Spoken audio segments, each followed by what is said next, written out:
une main sur une épaule. Chacun a bien joué son rôle. Le rideau monte et descend. Un musicien se serre les dents et il est si bien.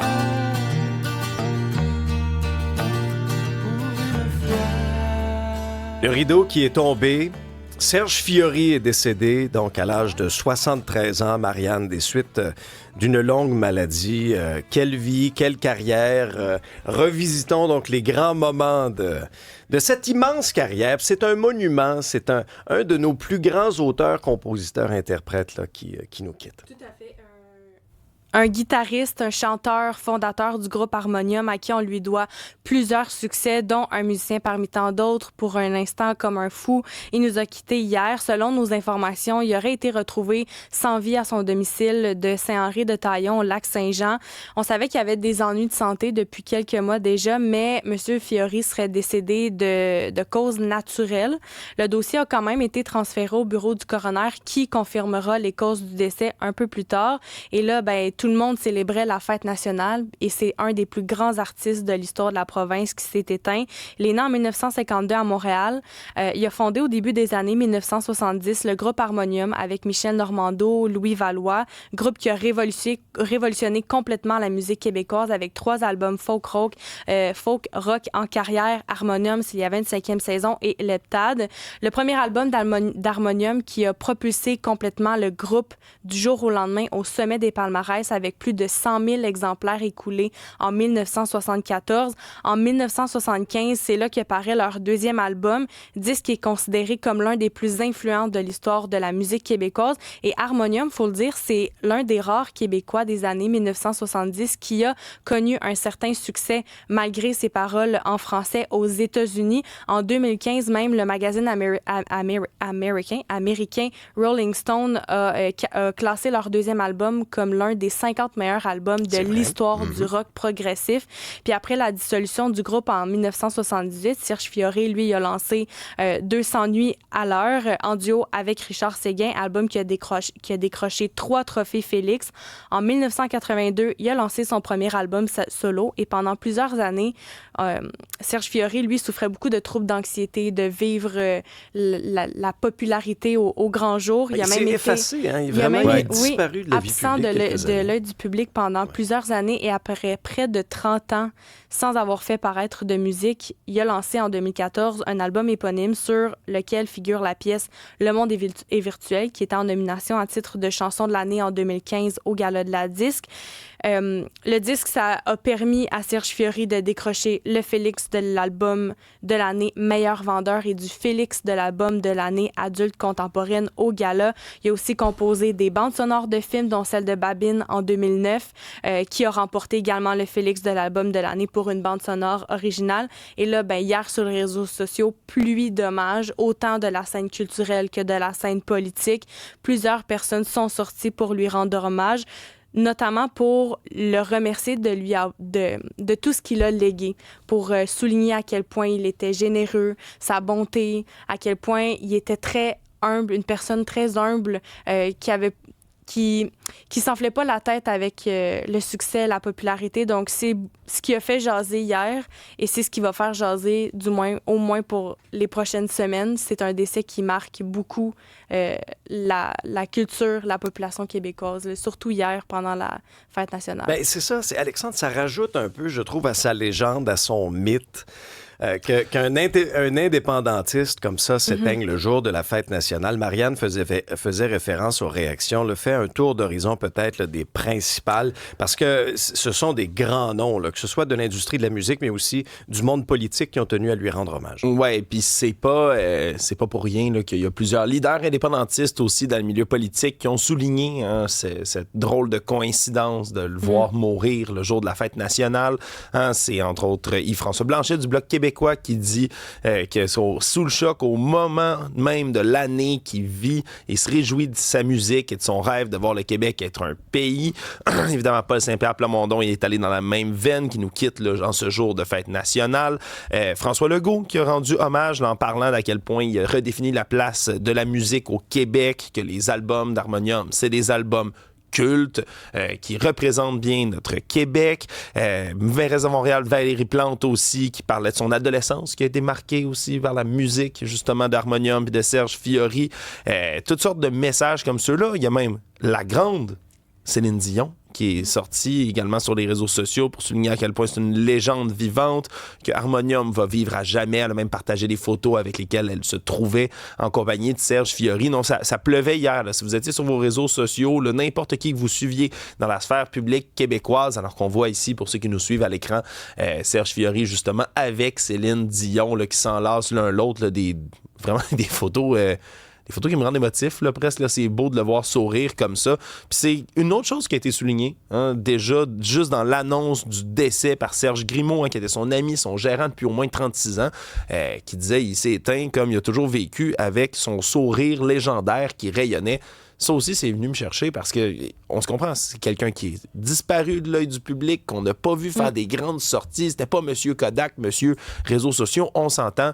Et pourtant, chacune de ses apparitions, c'était son grand sourire. Ça nous donnait le goût de sourire. Non, vraiment, des hommages là, en photo, en mots, en chansons, partout au Québec. Il devient un immortel. Puis une citation, moi, qui m'avait marqué lorsqu'il avait expliqué un petit peu son exil, lorsqu'il était allé de la lumière à l'ombre. Il avait dit quelque chose comme, je vais le paraphraser, il m'a dit « Je recevais tellement d'amour ». Mais je vivais mal avec ça, j'avais pas le cœur assez grand. C'est pour accueillir tout ça, c'est particulier. Là où je me réjouis quand même, c'est que ces dernières années, il a pu recevoir plusieurs hommages à la hauteur de son talent, à la hauteur de la grande personne qu'il a été. Et moi, je suis allé voir il n'y a pas très longtemps, ça fait quelques années de ça, mais Harmonium Symphonique. Oui. C'est moi aussi, je savais, à la c'est Maison fou. Symphonique, honnêtement, je vous en parle, puis j'en ai des frissons. Là. C'est un spectacle magnifique. C'était extraordinaire. Et il a pu voir ça. Il a pu recevoir tout cet amour-là, puis on en avait à lui donner beaucoup. Alors ça, c'est bien. Pris hommage également. Et ça fait en sorte qu'au moins, on a pu célébrer son grand talent. Et pour conclure cette partie de notre revue de l'actualité, tiens, offrons-nous quelques notes de Dixie.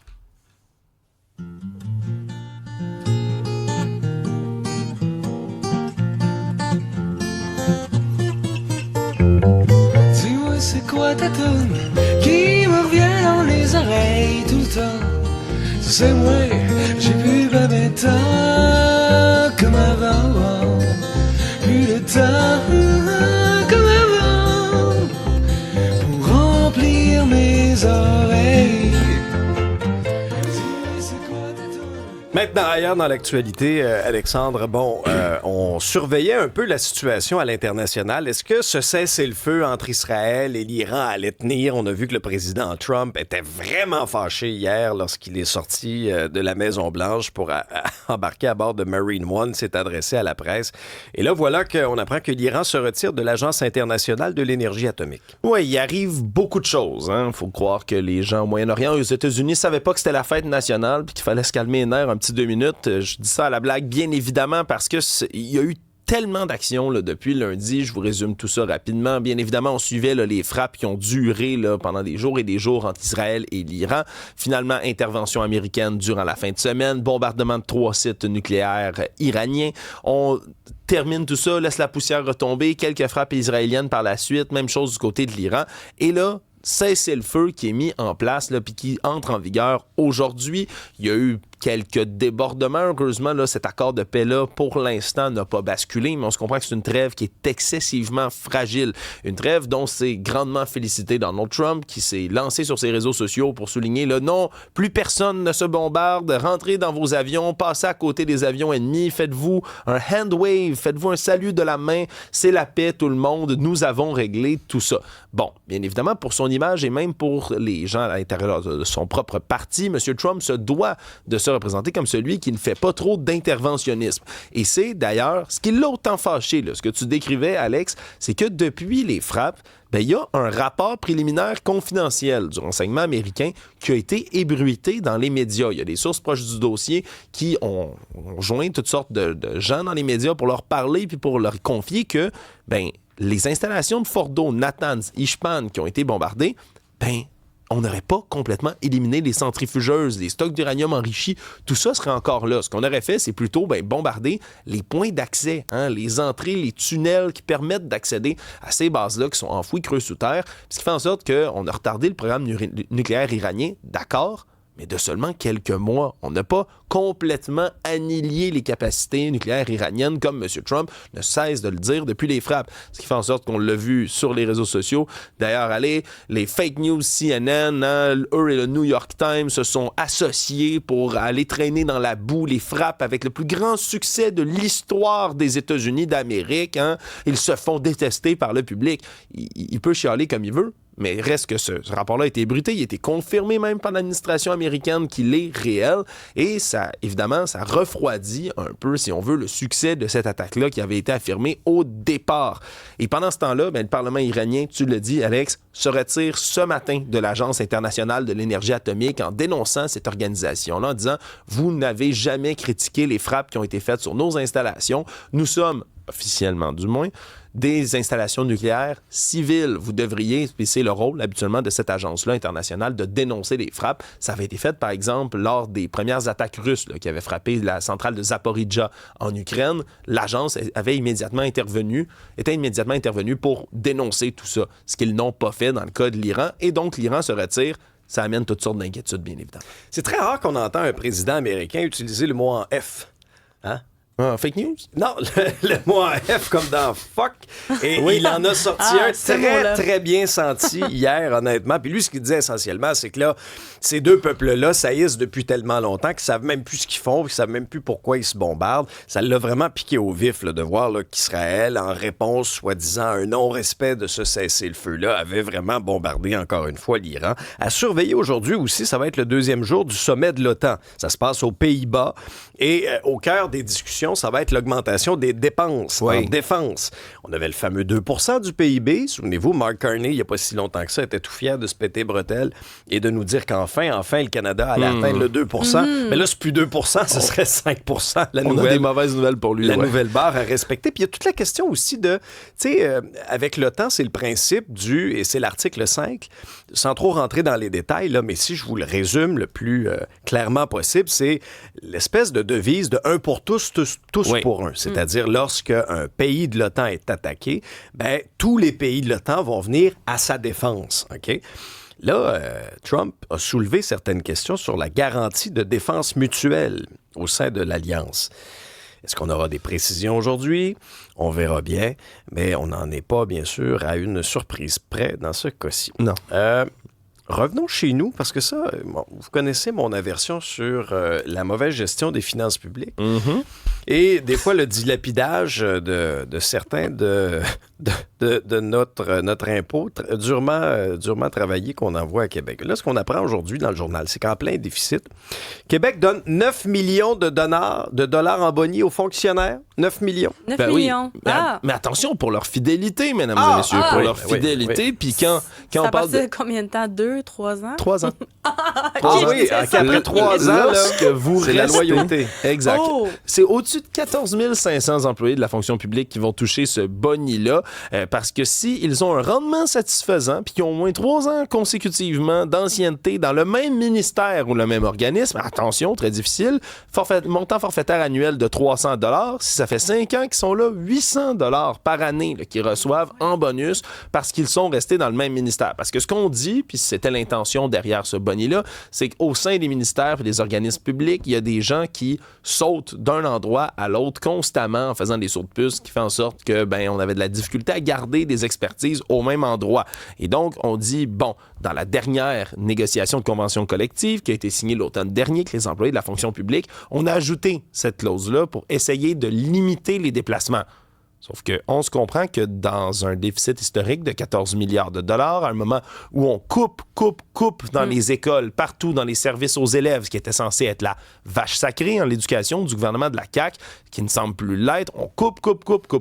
Pendant ce temps-là, mais les employés de la fonction publique reçoivent des bonis. On se comprend que c'était négocié avant qu'on se mette à faire ces coupes-là, mais quand même, là, ça devient une nouvelle tuile comme ça de dépenses qui semblent irrationnelles du côté de la Coalition Avenir Québec, Alex. C'est le moment, là. C'est surtout, comme on dit, le timing, à quel moment ça survient, dans un contexte où, excusez-moi, là, mais une sécurité d'emploi, là, une permanence en 2025, là, ça vaut de l'or. Là. Oui. Moi, Tout à fait. j'ai rarement connu ça là, dans mon milieu. Je ne sais pas pour vous, dans votre carrière, mais c'est... Alors, dans un contexte de déficit budgétaire, ça fait sourciller, c'est clair. Un prof qui crie et qui dénigre les élèves, qui, lui, est toujours en poste, même si les plaintes s'accumulent. Ça semble être une histoire qui revient encore et toujours dans le réseau de l'éducation. Vous vous souviendrez peut-être, il y a 2 ans de cela, l'histoire que Cube Radio ici avait sortie de Mme Chantal. Mme Chantal, oui. mais oui. C'est son conjoint? Ouais, non, c'est pas son conjoint, mais Mme Chantal, vous vous souviendrez peut-être, là, une enseignante dont on avait obtenu des enregistrements là, que des élèves avaient pris à son insu de elle qui hurlait là, à tue-tête sur des élèves en les traitant de tous les noms en sacrant. Des élèves du primaire. Oui, des élèves du primaire, placée, absolument. elle est toujours dans le réseau. Ton comportement elle était en- m'énerve. Ben Ouais, oui, ouais. c'est ce qu'il faut que tu dises Elle à l'était des en jeunes. début de l'année, là. Oui, et se retrouve encore et toujours malgré des plaintes. Et cette éducatrice-là, cette enseignante-là plutôt, avait reçu déjà des plaintes par le passé avant de se retrouver dans cette école-là. Encore une fois, c'est un enseignant de primaire. Crie, tape sur les bureaux, dénigre des élèves dans ses classes.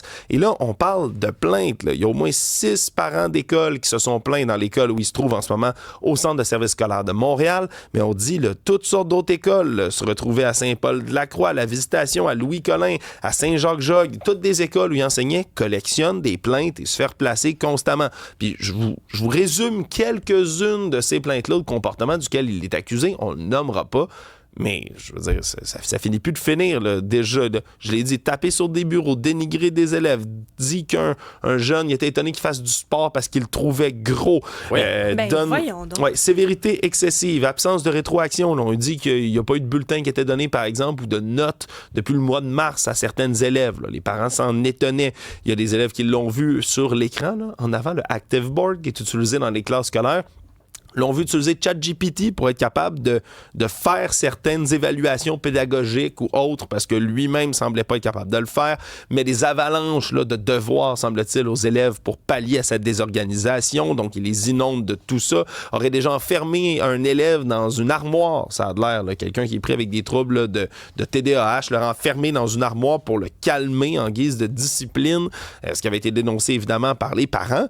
Mais il se retrouve encore et toujours dans le système de l'éducation. Je comprends qu'il y a une pénurie de profs, mais est-ce qu'on est censé accepter des comportements comme ceux-là? Je le répète, pas au secondaire, pas au cégep, au primaire. Mais non, mais à tout niveau d'enseignement, c'est inacceptable. Jean-François, m'as-tu dit que tu avais un extrait de ce gars-là?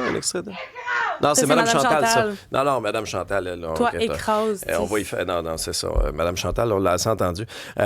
C'est indécent. Écoutez...